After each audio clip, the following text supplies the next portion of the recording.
दोस्तों ये सुबह बलूचिस्तान के ज़िला अफशीन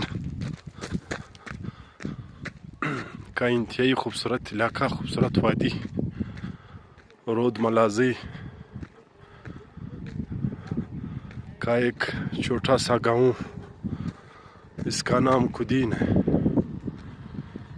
ये सनसेट आपने देखा, सूरज गुरूब हो रहा है। वाकई ये वादी बहुत ही खूबसूरत है, इसको आप देख सकते हो। ये है कुदीन,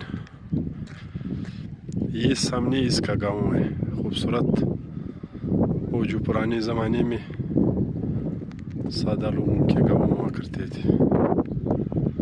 ये इसका इलाका है, इसका रोड, परिंदों की खूबसूरत आवाज़ें।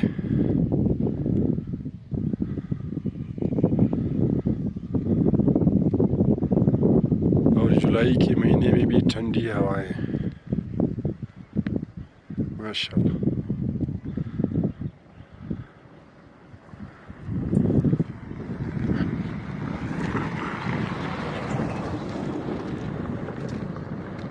यहाँ से ये रोड गुजरती है।